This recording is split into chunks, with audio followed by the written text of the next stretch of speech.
anybody who publishes anything bad about the US government be dragged from anywhere in the world, taken to America to face the so-called justice of that dysfunctional political system? The answer must be no.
Can anybody who publishes anything bad about the US government be dragged from anywhere in the world, taken to America to face the so-called justice of that dysfunctional political system? The answer must be no.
Can anybody who publishes anything bad about the US government be dragged from anywhere in the world, taken to America to face the so-called justice of that dysfunctional political system?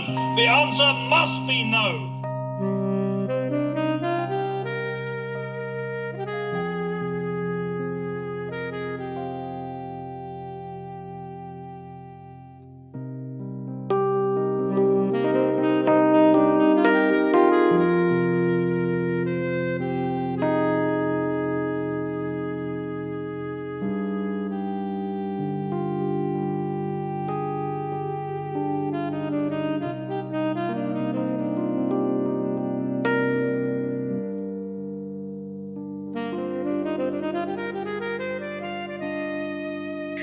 Good morning. My name is Lorraine Jacobs, and Mark Miller and I are co-chairs of the Sunday Morning Forum Planning Group. We welcome you this morning and thank you for supporting the Sunday Forums. For over 50 years at First Unitarian Society, Milwaukee, the Sunday Forum Lecture Series has showcased speakers of interest to our members and friends. Forums are 1 hour in length and provide a presentation followed by questions. Scheduling and hosting these weekly programs is accomplished by volunteers. The presenters do not receive honoraria. The content of each forum may not always align with the viewpoint of First Unitarian Society Milwaukee. They are meant to offer topics which can be pursued further independently by those attending. Before we begin today, I'd like to remind you that next Sunday, January 9th, our presentation will be by Andre Brown, who is the employment specialist at Project Return in Milwaukee. And today, before we get started, just one more reminder for everyone who doesn't have a speaking role to mute themselves. We catch all kinds of background noise, and that interferes with things. Today, we welcome to our forum the Julian Assange Exposure Bring Justice, and they'll be introduced by Ann Batiza, and she's our forum host today. All right, Ann.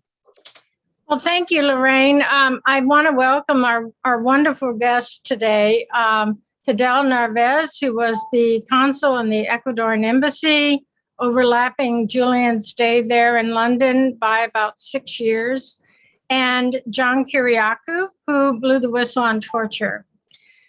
Just a few weeks ago, John Nichols was our guest here on the forum, and shortly afterward, he wrote an article for The Nation entitled "The Prosecution of Julian Assange Absolutely Threatens Press Freedom." Now, why did he say that?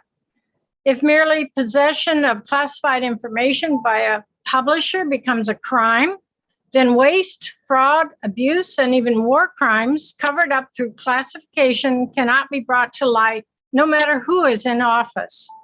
But the American people are not aware of the implications of the prosecution of the publisher, Julian Assange. It's nice to see you again, Fidel and John, and all of you who are joining the conversation today. Today, Fidel and John will use their intimate knowledge of Assange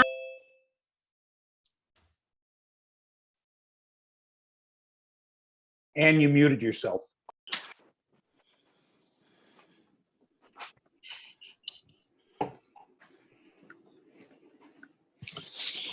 I may have inadvertently.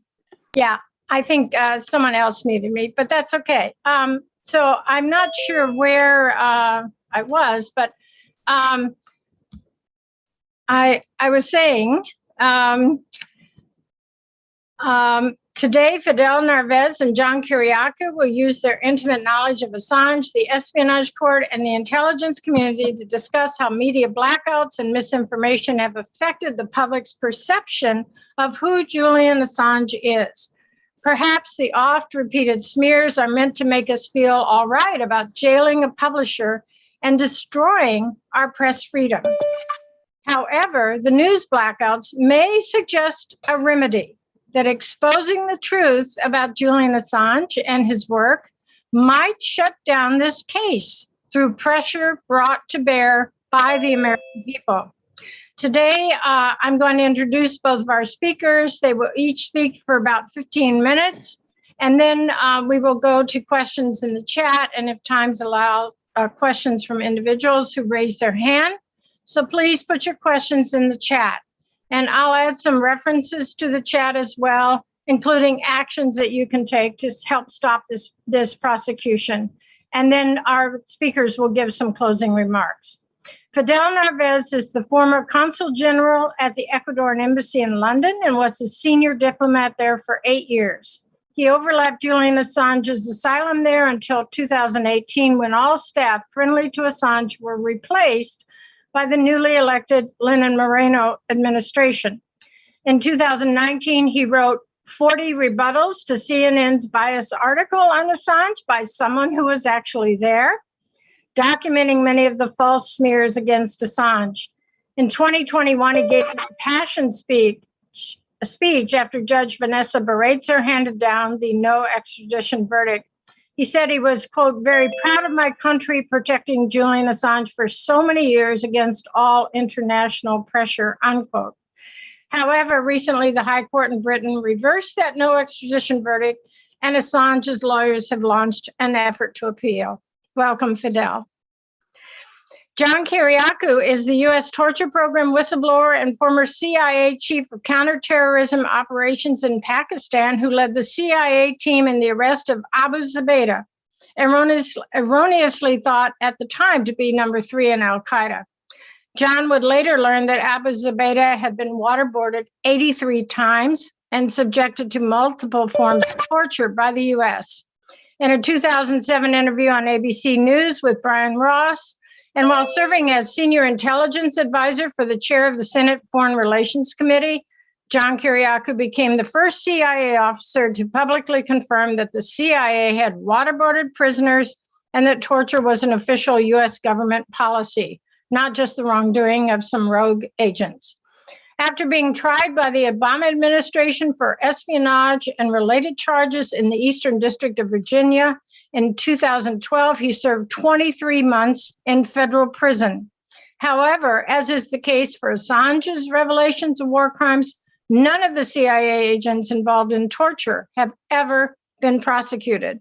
While John's courage in providing this information to the American public came at great personal cost, he has been honored for his courage and also wrote the book, Time Like a Spy, to document his experiences. John is on the board of Consortium News, which is simulcasting this event, and is co-host of CN Live. Welcome, John.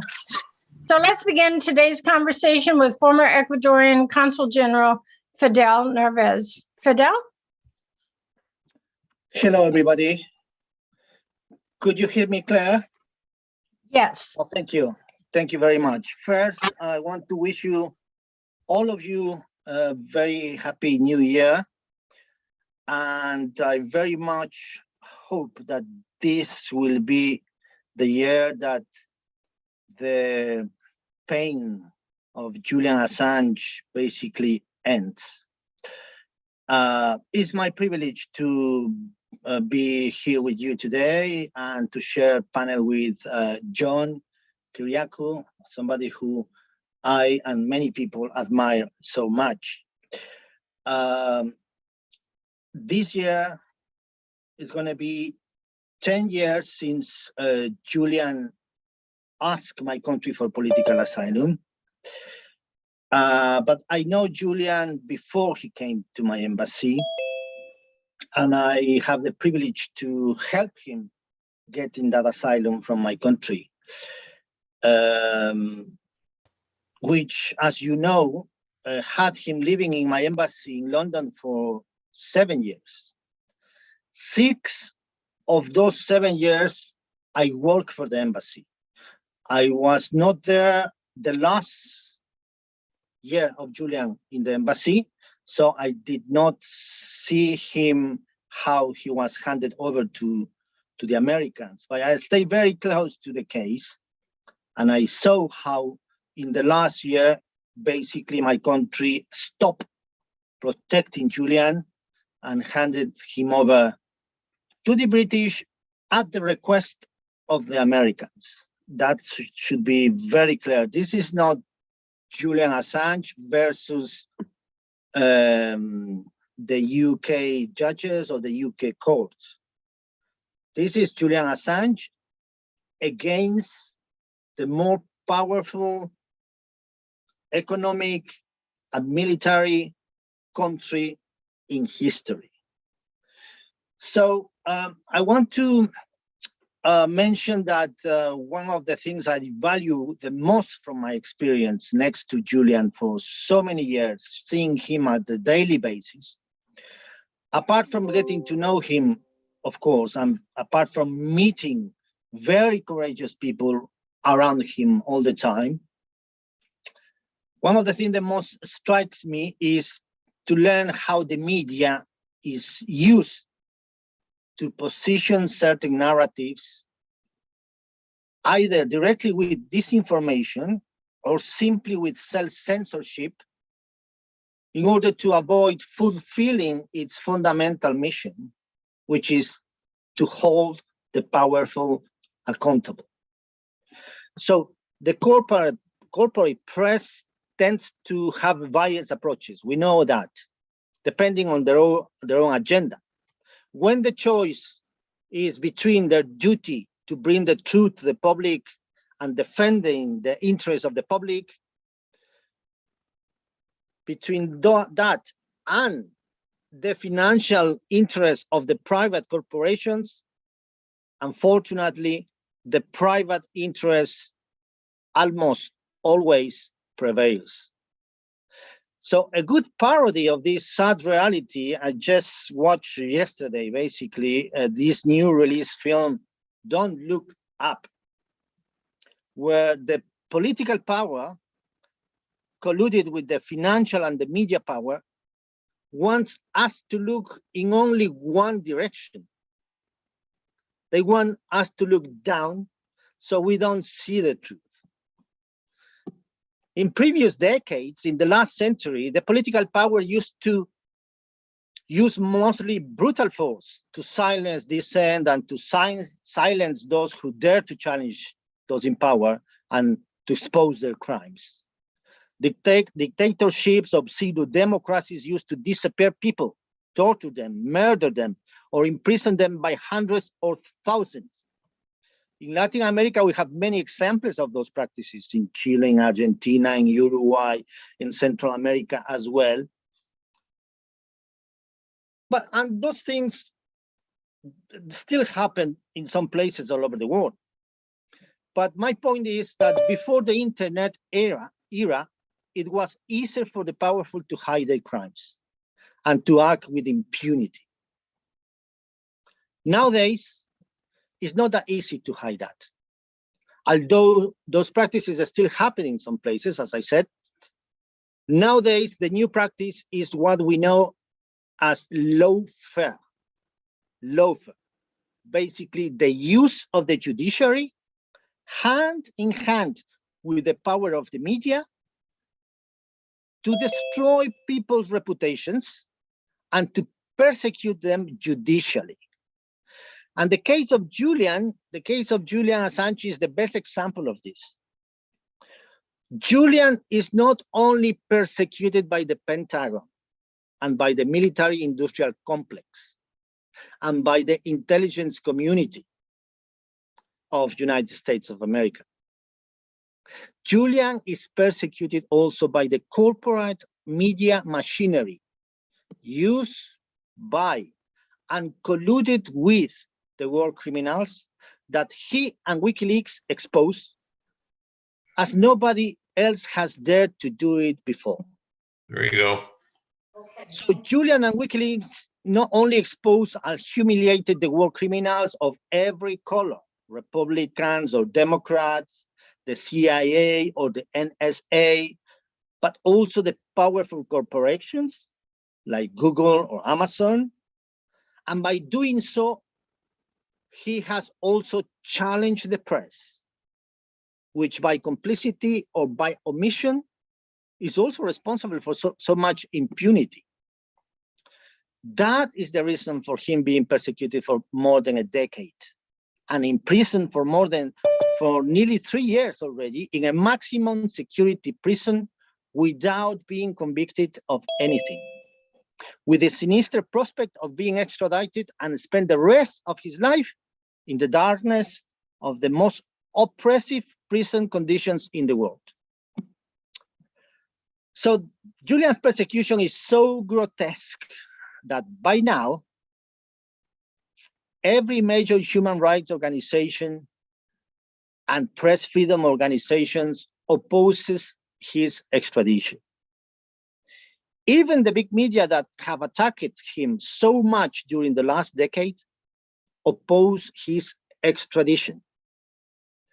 And although Julian is defended by some of the best lawyers in different countries, in the UK, in USA, in Spain, in Australia, in Ecuador, in Iceland, in many countries,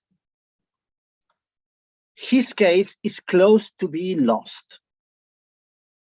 It's closest to be lost than to be won in court. Why? I want to point out to two main reasons for that, or basically the combination of those two reasons. First one, the ones opposing the extradition, the NGOs, Amnesty International, Human Rights Watch, Reporters Without Borders, and those big media that used to attack him, the New York Times, the Washington Post, the Guardian, they have stepped forward too late and still too mildly, too cautiously. Only when they saw him already falling to the precipice, they have stepped in, but mostly not to be exposed themselves in such a disgrace. So the damage on his reputation has been so great that even those who are opposing the extradition came always cautiously. Oh, he should not be extradited, but he's not a responsible journalist. I disagree with him in this and this and this and this and these points, but he should not be extradited. That's one of the main reasons why he's in this situation now. Second one, well, the power of his persecutors is too big, basically. It's too big that the UK establishment won't have the strength to oppose the extradition. The UK is basically a puppet of the United States. I always say that it might be one of the few cases, if not the only case, where the roles, the historical roles between a colonizer and a colony have shifted so dramatically. Yeah. So the trial of Julian Assange in the British courts is a charade. It's a kangaroo trial. So his case basically is like this catastrophic comet that will destroy the earth in this film, Don't Look Up. But hardly anybody talks about it. Why? Well, because the war criminals do not want you to look up and see the crimes and stop the wars. And the data corporation surveilling us, all of us, do not want us to look up and see how our privacy is violated every day through our phones, through our computers, through our emails. And because the extractive multinationals, the oil giants, the mining giants, do not want us to look up and see how the planet is being destroyed basically by greed. All they want us to see is something in existence, something they have created to distract us from the reality. So instead of looking at the brave journalists, they want us to see a hacker. But nobody has ever put evidence that Julian Assange has hacked anything. Instead of a pacifist intellectual who is not violent, who is not a threat to a society, They want us to see a rapist and a misogynist. Instead of the fearless publisher, they portray him as a Russian asset. So after Julian was so shamefully evicted, basically kidnapped from the embassy, I realized that he was much less resilient to the media defamations than I thought. I know him closely, and he's very strong in every sense, but especially spiritually. But even him, after so many years of attacks that had a tremendous psychological impact on him, something that the United Nations repertoire on torture refers as psychological torture, and says that in 20 years of his experience in the field, he has never seen such a severe case of so many countries colluding in order to destroy one single man. So Julian's case is a deterrent, basically, for future publication of this kind anywhere in the world. But we should not see this as a future event, future risk to his life, which it is, yes. But we should think that he's losing his life right now. He's already being killed. If he continues in indefinite detention while the courts decide about his fate. And the deterrent is already established for the free press. We don't need him to be extradited or sentenced for his publications in order to cause fear in journalists, because who is gonna want to follow his example after seeing what has happened to him until today? So even if he wins his case, the deterrent is already established. So stopping his extradition is the more important fight for freedom of expression of this generation, without any doubt. And we should not be under the illusion that the British judges are going to independently save or kill Julian Assange. Because if they extradite him, it's because basically the powerful were too powerful to be challenged. In the same fashion like the invasion of Iraq happened. In the UK, the vast majority of the population was opposed to the war in Iraq. Millions of people basically came out to the streets to say, we don't want to go to war. Only a few powerful people were interested in going to war. And they went to war, ignoring the wishes of the majority of the people.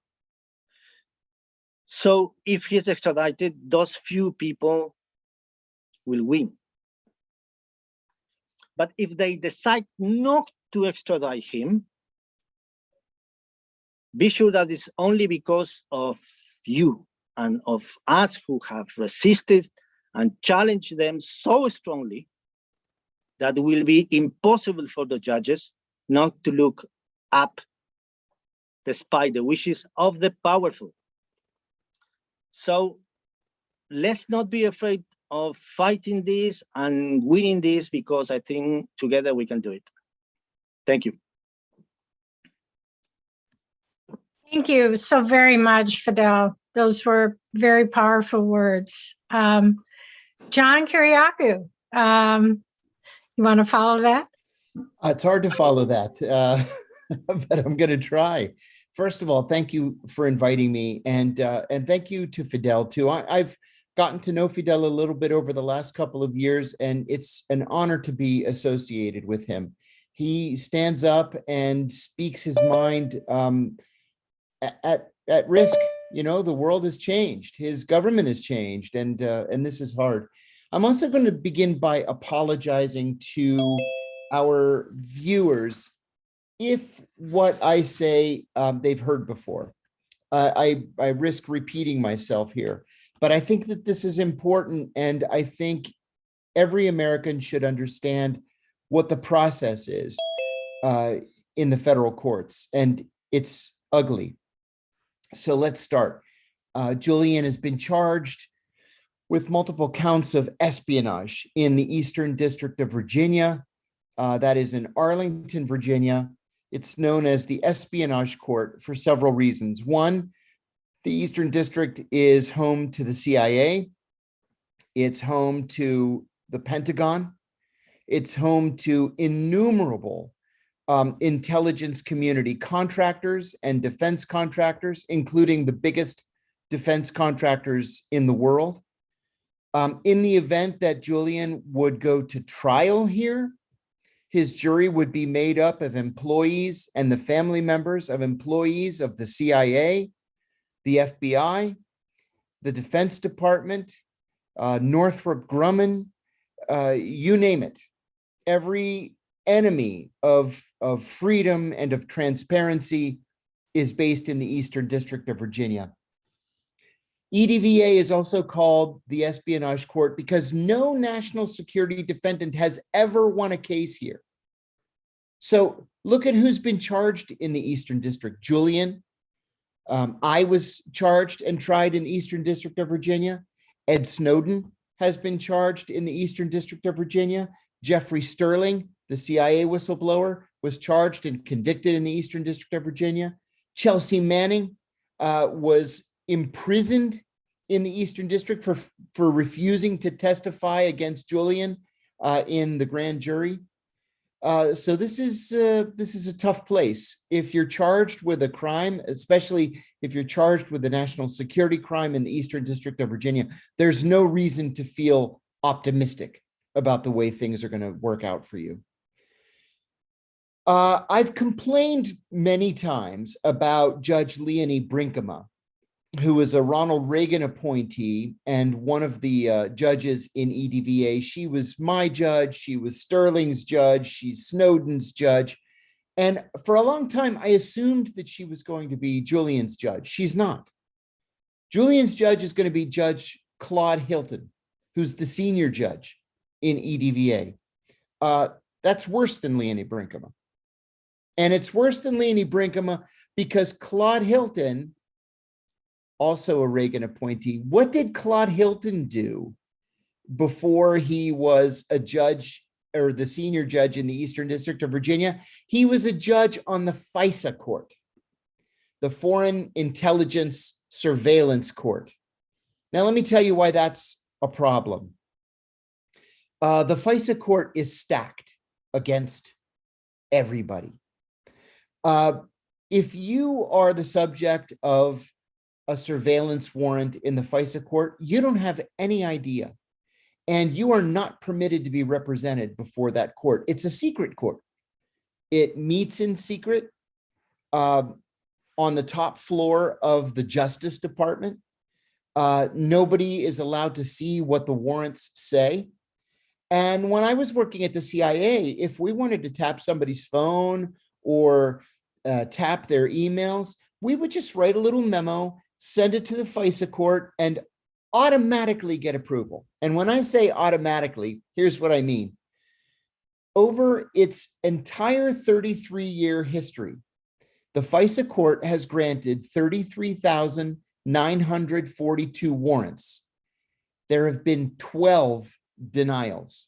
That's a denial rate of 0.03%. So if that doesn't scream judicial bias to you, I don't know what does. But that's Julian's judge, Judge Claude Hilton.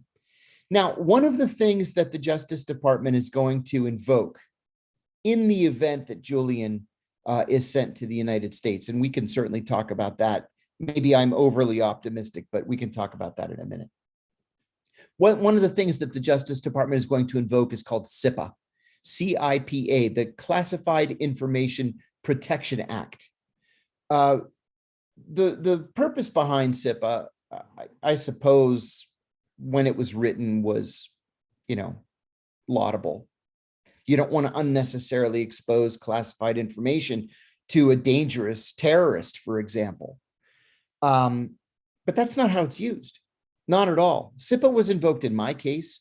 It was invoked in the Sterling case. It was invoked in the Manning case.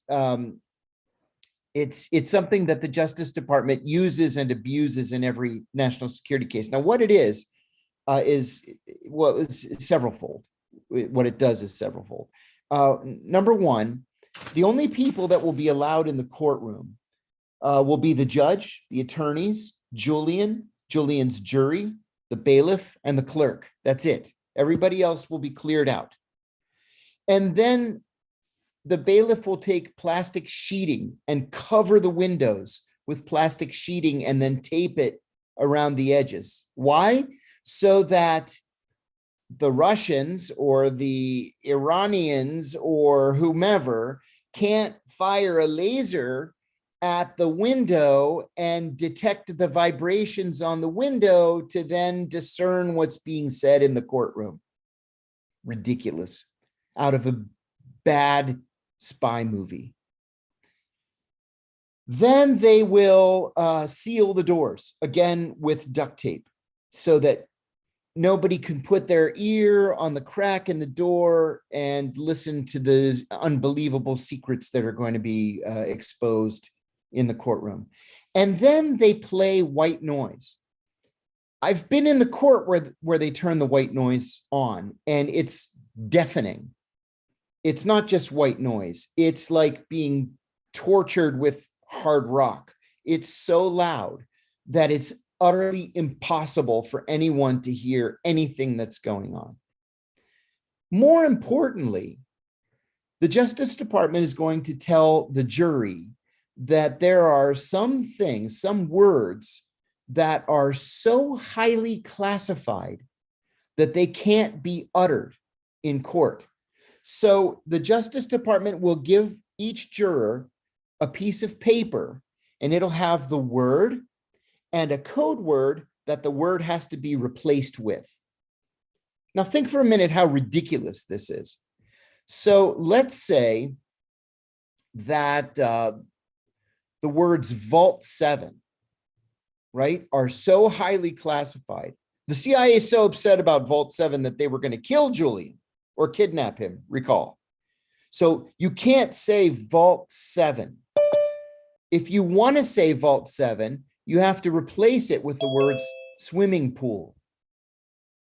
So anytime someone wants to say Vault 7, they'll say, well, in the swimming pool revelations, this was very damaging, very serious crime committed here. Well, listen, if you're on the jury, you're thinking to yourself, I know technically this guy is innocent until proven guilty, but these words are so highly classified that he must be guilty. They're so highly classified that we can't even say them. Our ears can't hear them. So he must be guilty. We have to find him guilty. So this is the crooked system that Julian would be tried in. Another point that I want to make is sentencing.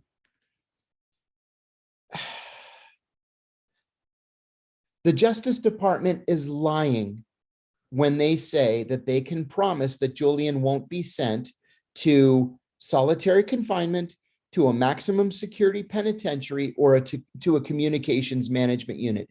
They are lying. And the reason why I'm so adamant and positive that they're lying is that I know from firsthand experience that it is not up to the prosecutors. It is not up to the judge to decide what prisons and in what conditions a prisoner is held. It is solely up to the bureaucrats in the Bureau of Prisons. Now, when I was sentenced to 30 months in prison. I knew that I would do 23 months. And my attorneys asked Judge Leonie Brinkema to send me to a minimum security work camp. Now, at a minimum security camp, there are no bars on the windows, there are no fences, the doors are unlocked. You're free to come and go as you please. You just have to, you're on your honor not to abscond. And most people work in town as janitors or garbage men or whatever, and then you go back to the prison and sleep at night.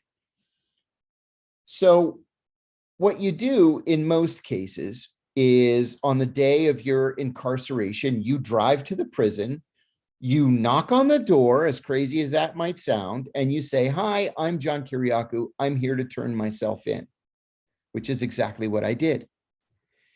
And I was told, "Oh, no, you're supposed to go to the actual prison across the street. They'll process you, and then they'll walk you back over to the minimum security camp." I said, "Great."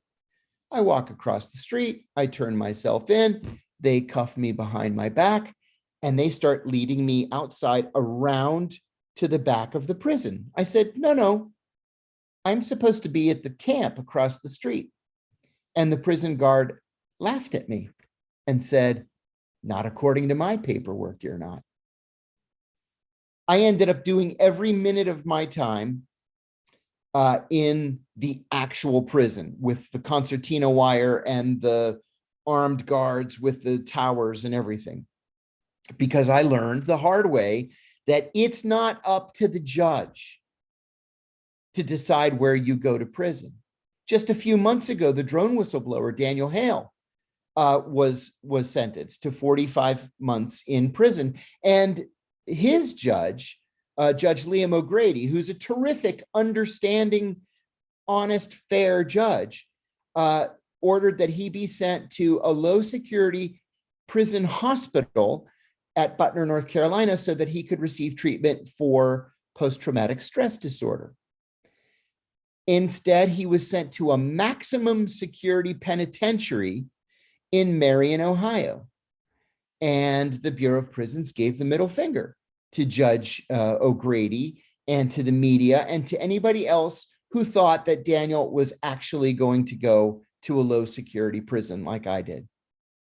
So when the Justice Department sends their envoys to the UK to stand in front of these very important judges with their robes and their wigs and everything, and they say, "Your Honor, we promise that Julian Assange will not be put in solitary confinement."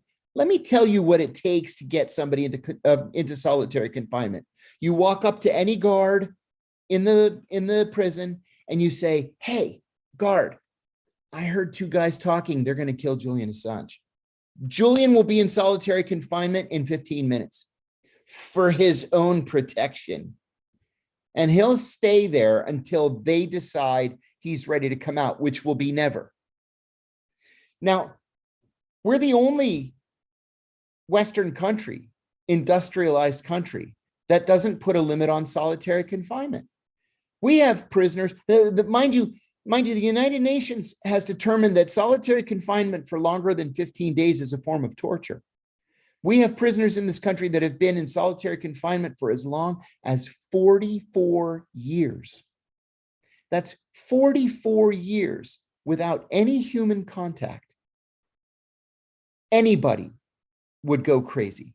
Anybody would go insane. There was a piece in the New York Times just a couple of years ago about solitary confinement and the effects that it has on people. And one prisoner at the maximum security penitentiary in Colorado was so desperate to speak to another human being that he smashed a window and ate the glass just so that he could be taken to a hospital and have human contact.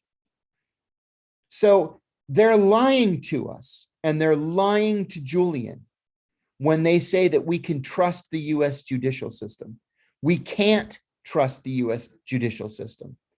And if Julian is extradited to the United States, which would be a crime in and of itself, he won't make it out alive.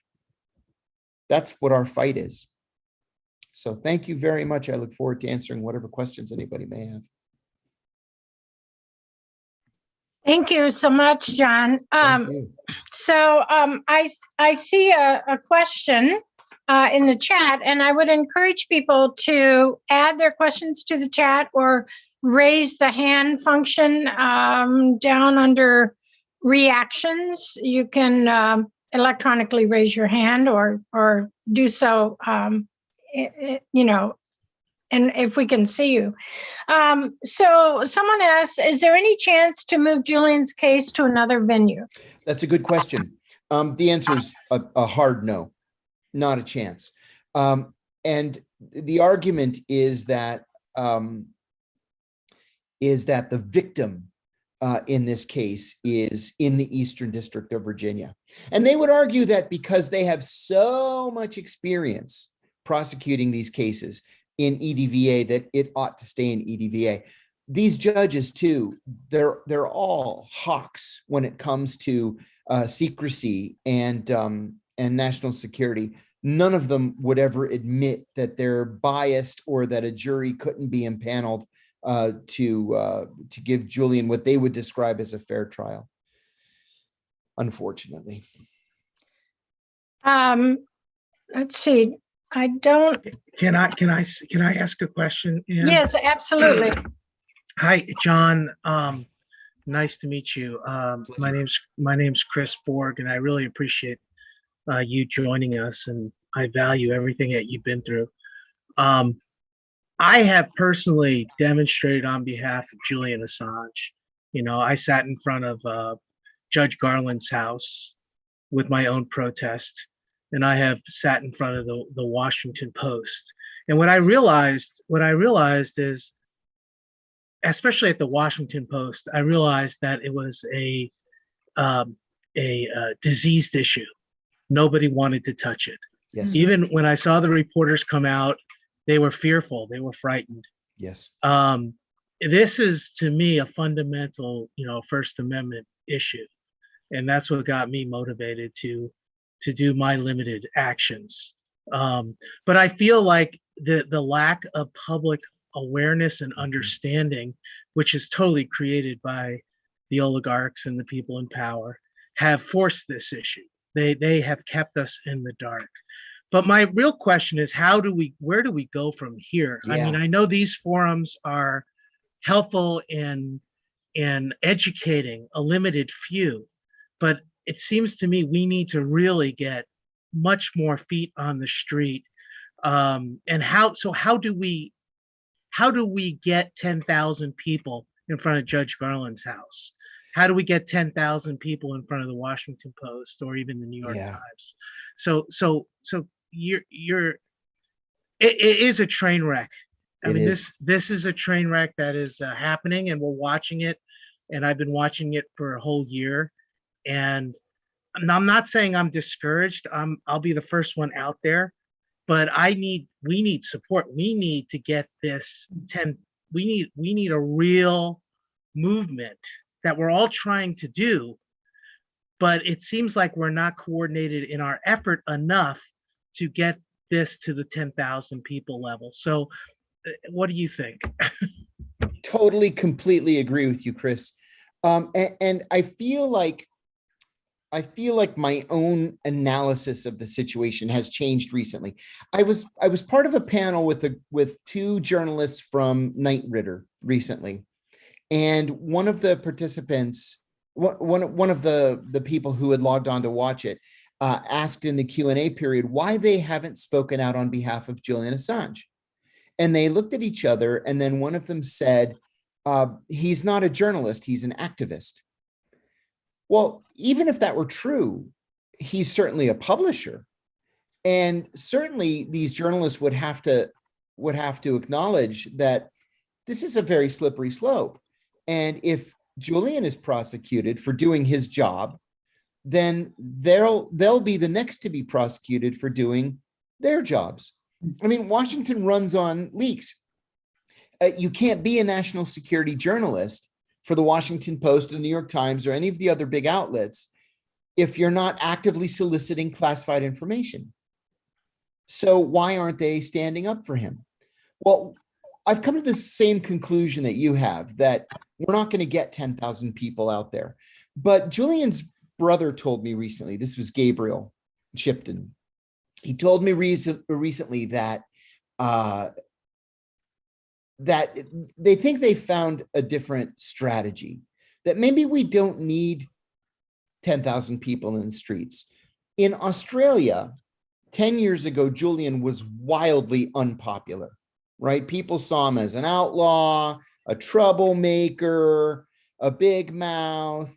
Well, here we are 10 years later, and elected officials of both of the major parties in Australia have begun coming out publicly in support of Julian, to the point where a bipartisan letter came out of the Australian Parliament a few weeks ago asking the UK government to release Julian to the custody of the Australians so that he could return to Australia and live in peace. That's a big deal. It's a big change. I've detected, and it's small, but I feel like I've detected a change in Washington among some elected officials. Here in Congress, finally, people are beginning to talk about Julian and the constitutional problems that a prosecution would cause. You don't have to like Julian, you know, to understand that if Julian is prosecuted, then we're all liable for prosecution. If we talk about national security, you know, I write a column for Consortium News every couple of weeks, and I'm supposed to submit everything that I write to the CIA for clearance. Well, I don't submit some things to the CIA for clearance because it has nothing to do with the CIA. If I'm writing, for example, about prison reform or about gardening, you know, or about the weather, I don't need to send that to the CIA for clearance. But then what happens if the CIA decides they want to go after me again? And they decide that, you know, what I said about XYZ was actually classified. And even though I don't have access to classified information, maybe I have access to somebody who has access to classified information, and they can go after me, or they can go after the Washington Post reporter, or the New York Times reporter, or the CNN guy. So I think that members of Congress are finally just now coming around to the point that, you know what, this is actually more serious than we thought it was. And maybe we should say something in support of Julian Assange. So I think that's where we should be focusing now, is on our elected officials. We need to demand that members of Congress make statements in support of Julian or in opposition to Julian's extradition. It's not too late for the Justice Department to say, all right, you know what? We're going to declare victory. This guy has been essentially incarcerated, essentially in solitary confinement for a decade. We win. So we're just going to drop the charges and go home. I think they could legitimately do that. And Julian could return to Australia. So thank you, John. I've noticed some more questions appearing in the chat. Diane Dentino, I don't know if she's, I only see a limited number of people on my screen. She asks, how is such an injustice allowed to happen in terms of our justice system or our injustice system? How is this allowed to happen? Fidel or John, do you want to weigh in on that? Fidel, do you want to talk about the international aspect here? Yeah, sure. I refer a bit on my intervention. This is allowed to happen because there's a collusion up there between the different powers. Media allows it to happen. They have damaged his reputation to such extent, yeah, that people do not want to come up in his defense. Yeah. When John was answering the previous question, I was remembering so many people used to support him at the beginning, even when he went into the embassy. Celebrities, many. I remember Lady Gaga visiting Julian. She was the first one to come and visit him. At the time, she had something like 40 million followers on Twitter. And she was so supportive when he talked to him. And she offered that she will come out and gather those followers in support of Julian and campaign for him. But I don't recall seeing one tweet or one public statement from her supporting him. Something, when she left the embassy, changed her mind. His media advisors, his sponsors, whoever is much stronger than her. And that's why this is happening. But we do need more. Obviously, we do need the decision makers, the politicians around supporting Julian. I think there's a shift. Is his situation right now, even when he's closer to the extradition, in terms of people coming out and defending him, is better. For example, in this country, in UK, Jeremy Corbyn, who used to be the second most important politician in recent years, has come out fiercely in defense of Julian, and that's a step forward. And I don't recall seeing lately opinion pieces in the newspapers favoring the extradition, saying he should be extradited for this and this and this reason. I haven't seen so many many attacks in the last 3 years. We are shifting, but this is slowly, and hopefully we will manage to stop the extradition. The United States basically this political muscle is too powerful for many countries, and Julian's needs political protection, not just lawyers winning a court decision. He needs political protection, because even if he wins the case in London, that sentence is only valid in the United Kingdom.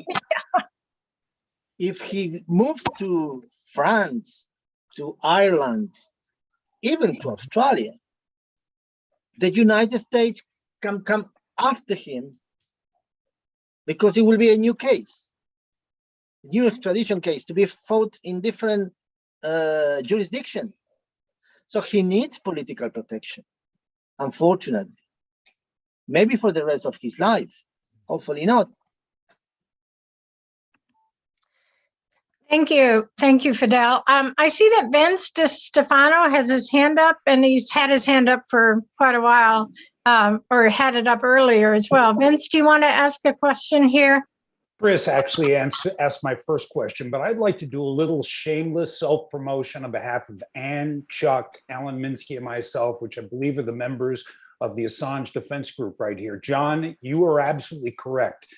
Getting to the press to speak too late is too late. We need to put pressure on our elected officials. And I would ask you to join our efforts moving forward in the new year. That is going to be the focus of lobbying our elected officials, because ultimately this will come down to two individuals, Merrick Garland and Joe Biden. To their eternal shame, they should have dropped this goddamn thing. Excuse my language. They should have dropped this a long time ago, but we need to put pressure on them through our elected officials. Alan Minsky, I know, asked in the chat who are supporters in the House and Senate, and they're few and far between. So only direct action by citizens saying, you must drop this case now is what's going to change it. And Vince, let me add one thing here. This is not a partisan political issue, not at all. We have friends like members of the Squad, for example, or Senator Mike Lee, this extreme right-wing senator from Utah. And Paul. Rand Paul is another one. I hired a former Trump campaign person to lobby for a pardon when Trump was at the tail end of his administration. It didn't work for me. And what I heard later, and I got this from Corey Lewandowski. So I went to the top, right? Trump was prepared to pardon Julian, Ed Snowden, and me. We had been lobbying hard behind the scenes. I spent money that I didn't have. I had to borrow it to beg for a pardon, and he was going to do it. And I had some great supporters in that. Well, I like Alan Dershowitz, for example, or Tucker Carlson. And Tucker Carlson told me that Lewandowski told him on the last day of the Trump administration that Mitch McConnell called Trump and said, if you pardon Julian Assange, you're going to lose the Republican senators in the conviction on impeachment vote. And you'll be removed from office on your last day as president. So he said, if you want to keep your presidency, you're going to drop this Assange craziness. And so that's what killed any chance. Donald Trump was seriously considering this. Joe Biden isn't, but Donald Trump, as crazy as he is, was considering doing the right thing on this issue. And Mitch McConnell said, oh, no, you don't. So this is not a partisan political issue. We should be cultivating Julian supporters in both parties. So I want to get back to our questions in the chat. Bruce asked, where is this case now in the courts? And Alan Minsky said, who are our allies in Congress? I want to address Alan's question just briefly. Ro Khanna actually came out very strongly recently to clearly say this is a threat to press freedom. And John Nichols cited him in his article. I know personally that I have, through Peace Action Wisconsin, who is very supportive of Julian, reached out to Mark Pocan and to Tammy Baldwin and Gwen Moore. And maybe just by getting information, I've heard rumors that the Progressive Caucus is actually, considering this.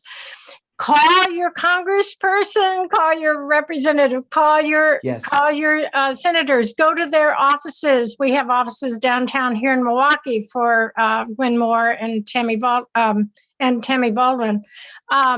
Go to the local offices and contact these people. I put a number in the chat for the Capitol switchboard. So I'm sorry, I don't want to interrupt here. Can someone answer, where is this case now in the courts?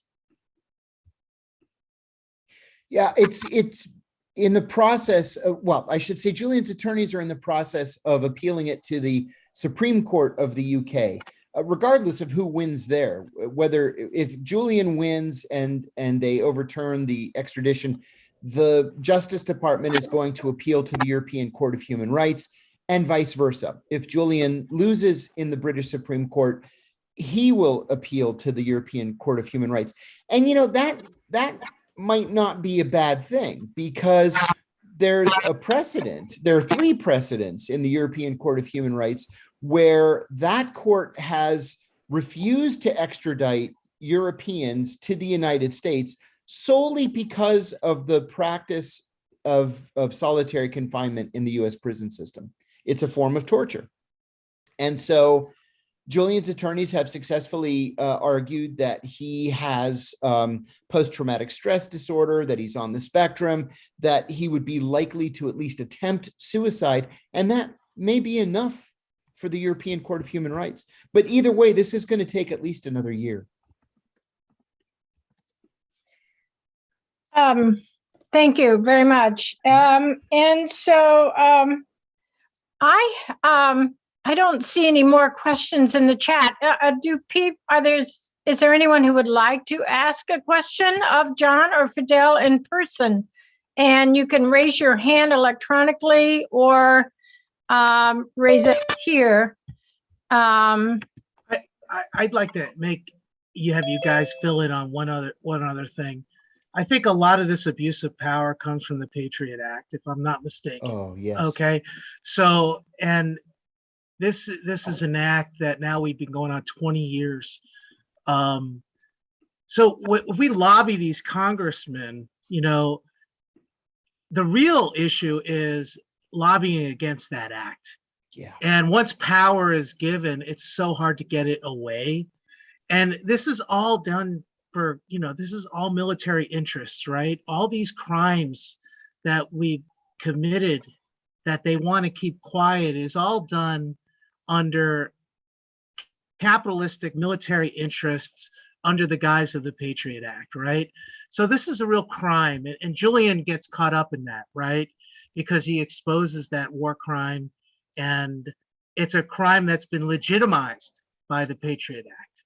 So how do we, you know, how do we move beyond the Julian issue, which is, again, it's a horrible injustice. It is our First Amendment rights. We are all Julian Assange. We are all giving up our rights when we don't stand up for him, both for the positive and the negative of the government when they do things. It's our right to speak out. And when Julian exposes that, him not even being an American citizen, Yeah. okay, which is kind of crazy that we would go after a non-American citizen under our own laws and think that we have that right, which I don't think we do. But again, the Imperial American, whatever we are, has decided that we have that right. So I guess my point is we need to be like yelling at our Congress people saying, you got to get rid of it. You got to revamp this Patriot Act. This is nuts. These illegal FISA courts that take place. I mean, this is just crazy how we have allowed our country to go down the evil path of the empire. You know, that's how I look at it. So I'm sorry. Thank you, Chris. I'm gonna take a little time here for, I see another comment in the chat asking if anyone would comment on the Gelman article. Trying to think, is that relevant to our discussion here today? I don't see a response. So I'm going to ask a question. So recently, last night, PBS aired Margaret Hoover, her interview of Ai Weiwei, who has been a very vocal, prominent supporter of Julian in London. And in her interview, she repeated two smears that if she had just looked at the recently unredacted pages from the Mueller report, basically pages 173 to 189, she would have seen why the Mueller report found that they could not find any collusion between Russia and WikiLeaks, and therefore did not charge WikiLeaks or Julian Assange. They did not indict them.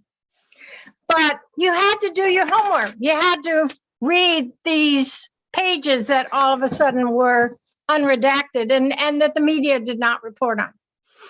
For the other smears, all she had to do was follow the trial and learn that Daniel Ellsberg made an eloquent defense of Julian and countered the, and stated again that the prosecution had found no evidence for anyone being killed as a result of WikiLeaks revelations. The prosecution itself, in its statement from Kronberg, admitted they had found no evidence of anyone killed.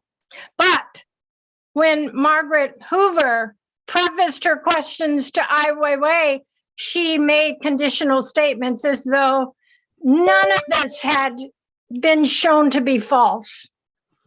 So my question is, do we try to counter all of this negative smears. By the way, Niels Meltzer, who spoke at this forum a year ago, has a book coming out. It's coming out in English, The Trial of Julian Assange, A Story of Persecution. It's coming out February 8th, where he documents the whole Swedish fit-up. And he shows very clearly it was a prosecutorial fit-up. How do we, do we counter the smears so that people can feel empowered to defend this person who has been smeared relentlessly for a decade? Or do we just focus on the fact that they're losing their freedom of press? What do we do? Where do you even begin? Well, it is very vast, and that's why this is so complex. They not only managed to create a very strong disinformations, but they create many. So you get confused by all of that. But of course, we need to challenge the disinformation, and we need to try to learn the most effective responses to each of one, but without losing the focus on the main thing, which is this guy has not killed anybody. He has exposed the killers. Yeah, so there are crimes here, but not his. It's the crimes that he exposed. And that is why the criminals are trying to distract us with so many distractions. I just wanted to comment on what was said here about the Patriot Act, and I will add the Espionage Act. Do you realize that these are US legislation? They are very important and concerning for your country, but they are being imposed extraterritorially all over the world. All over the world. The other day I was seeing a documentary and I saw Obama justifying the bombings and the anti-terror war, saying that it's all legal. It's all legal because Congress has passed, I don't know, the acts. It might be legal in your country, but it's illegal anywhere else. Internationally, just international legislation on human rights, the United Nations Act should be binding for everybody equally. But we cannot impose national laws in other countries. Otherwise, we are proclaiming ourselves the courts of the world and the police of the world, entitled to imprison anybody anywhere and apply our national legislation. That's why this is important. And the gravity of this problem is obviously there, because if they drop the charges, nobody in the UK will be interested in pushing the persecution of Julian Assange. If United States takes the pressure out, they will forget about Julian. While the United States still wants Julian, he's not safe anywhere. So, and can I just interrupt for a minute? I'm sorry, it's a programming issue. We had said, and many people came in later, that we were going to close at 12:15. I just heard from Bruce, he can stay another 15 minutes, but I don't know about our speakers. And please let me know if that would, continuing another 15 minutes would work. That's fine with me. Fidel? Fine. Okay, so we're going to hang in there for another 15 minutes, but it's just keep the questions coming. Thank you. I want to thank you so much, John and Fidel, for your answers here. I want to break in. I put in the chat 3 different things that you can do action items to help this cause. One, of course, is to call your Congress people. But another is, I want to point out this book, this is an advanced copy of The Trial of Julian Assange. Please contact your local bookstore owner. And I know we have a wonderful bookstore owner here at Boswell Books in Milwaukee to host a conversation with Nils Melzer, the UN Special Rapporteur on Torture. And it will take multiple calls for the bookstore owner to realize that people will buy this book, that people will come to the conversation, that people aren't interested. So please, please call here in Milwaukee, call our local bookstore owner, you know who that is, at Boswell Books, and ask him to host a conversation with Nils Melzer. By the way, Nils documents the undermining of democratic institutions at every level in this case. And he has, the receipts. With that, I'm going to go back to questions. Are there any additional questions, people in the room who have their hands raised? Is there anyone who would like to ask a question?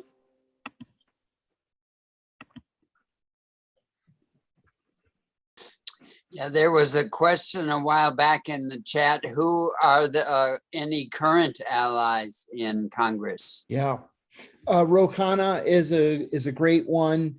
Believe it or not, Mike Lee. Rand Paul is one of the strongest in the Senate. There have been great comments from Ayala. Oh shoot, what's her name? Ilhan Omar has supported you. And Ilhan Omar. You know what? I forgot that. Ilhan Omar might even be the best. Mm-hmm. So they're out there. Let me add one more thing too. I've worked over the years on both the House side and the Senate side. I was the chief investigator in the Senate Foreign Relations Committee, and I worked as a staff member on the House side. And you'd be surprised how far an email to your member of Congress goes. They take those very seriously. If you're a constituent and you're a voter in that district, they really do take those simple emails very seriously. So it's worth taking the 5 minutes and doing. Okay, are there any other questions? If not, I'm going to ask both John and Fidel if they can give us kind of a summing up. Excuse me, just quick, there were 2 hands up. JJ and Dennis, I don't know if you see that, Ann? Would either of them like to unmute and ask a question? Sure. Not so much a question, but last night I finished watching the 4-part miniseries that my son sent me, HBO miniseries on Chernobyl. And it was so disturbing. It really gave you a sense of what it's like to live in an authoritarian society where there are spies everywhere. And I mean, we don't have a Stasi or a KGB situation here is kind of as blatant as there was in Germany or Russia. But it seems like what you're talking about, First Amendment rights and all this type of spying they can do with the internet and everything, that that we're moving in that direction, and we have to be so careful that this could happen in a supposed democracy like we have here in the States. May I add something to that? It's a little bit of a personal story. I've been divorced for the last 3.5 years, I guess, and I'm still involved in a custody dispute. So I find myself in court every once in a while. And the last time I was in court, I was on the stand, and my attorney asked, was she a good wife? And I said, yeah, she was an amazing wife. When I blew the whistle on the CIA's torture program, she went with me to ABC News and sat just off camera. And when I finished my interview, I said, how did I do? And she said, great. And I said, I didn't say anything classified, right? And she said, no, you did great. And then when she got up on the stand, her attorney asked her, is it true that you went with him to when he blew the whistle on the CIA's torture program? And she said, yes. And her attorney said, why did you do that? And she said, under oath, I was instructed by the CIA's Office of Security to go with him and to report back on his activities. Now, we were married for another 12 years after that. So don't underestimate the CIA and the FBI and the national security apparatus in this country. We think that things just got bad. They didn't just get bad. They've been bad for a very long time. We don't live in a free society. We live in a national security state. The Patriot Act is one of the greatest affronts to our freedoms since the Constitution was written. I'm at the point now, and I hate to be cynical, but I don't trust anybody. I thank you, John. I see JJ and then Kathy Bogan. I think you have a question as well. JJ? Yes, thank you. This is for anybody, I guess, but especially Fidel and John. Suppose you had a mass mobilization of poor people. You could do anything you wanted with it. Yes. To directly free Assange, or give them some larger goal that includes freeing Assange, or indirectly makes it likely. Let your imagination go nuts. What would you like to see happen? I know it's a weird question. You know, I like to brag that my grandfather once told me that he, at great risk, he took a day off of work to go to a Sacco and Vanzetti rally in Pittsburgh, Pennsylvania. It would it would be great to raid the prison and to liberate Julian. That won't happen. But, you know, we've had marches on Washington, farmers and World War I pensioners, and, you know, there are a handful of examples where we've been able to affect real policy change just by mass movements. I don't see it in this case as much as I might like to see it. Okay, thank you. Thank you. So I think that Kathy Bogan, here representing both Joe Loria and Kathy from Consortium News, had a question. Hi, John, this question's for you. We heard from Maureen Baird, who gave testimony at the September hearing that the CIA have a role to play, an advisory role in to the Bureau of Prisons in terms of who gets SAMs or administrative segregation, whatever kind of communications management unit it is. Can you speak to that a little bit? Because it's terrible that they have been spying, but also they get to determine that he goes to solitary. Yeah. I'm sure that that's true. Kathy, I am absolutely sure that that's true. I don't have a document that proves it, but the CIA in these national security cases is considered to be the victim. The CIA was the victim in my case, right? And they had CIA people whom I had never met come and testify about how I had victimized them, right? By blowing the whistle on the torture program. So I'm confident that this is true.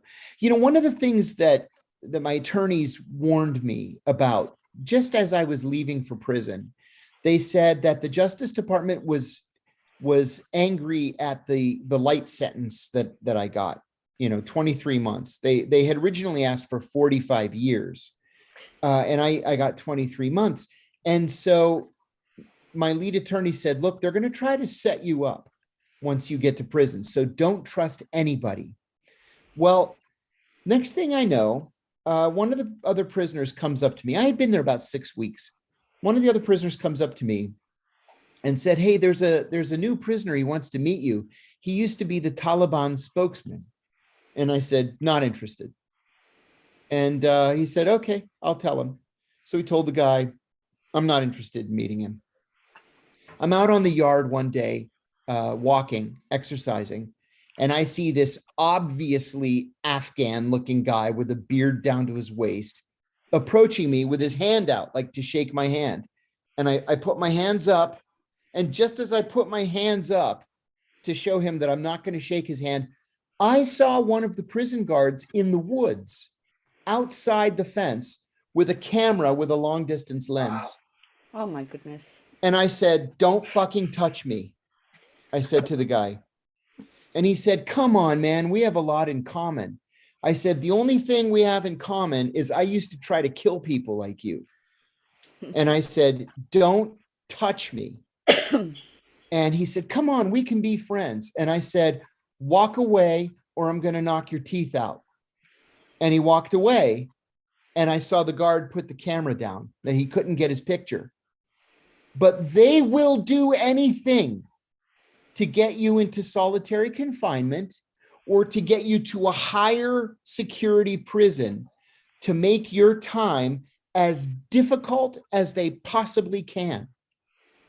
And that's why I said in the very beginning of this presentation that when they tell these judges in the UK that they pledge not to send Julian to maximum security, to CMU, to SAM, to whatever, they're lying. That's exactly what they're going to do. So I'm going to break in here and thank you. This has just been a wonderful, wonderful forum. I want to give each of you 1 minute to do some summing up of your remarks. I think we'll start with John and we'll end with Fidel. So John? Oh, thank you. I'll keep this very short. And I just want to sort of restate the obvious. We're all in this together and we're all that Julian has. You know, we're up against governments. We're up against the most mighty governments in the world. We're up against the CIA and the FBI and the Justice Department and MI6 and MI5 and Scotland Yard and the British courts and God knows who else. But we're not in prison. Julian is. And so it's up to us to help him reclaim his life. And even if we have to take baby steps to do that, we should all be willing to take those baby steps. We should ride our members of Congress. We should continue having these events or the events that Consortium News has on a regular basis. We need to inform as many people as possible all around the world the status of this case and why this case is so wrong, not just for Julian, but for humanity.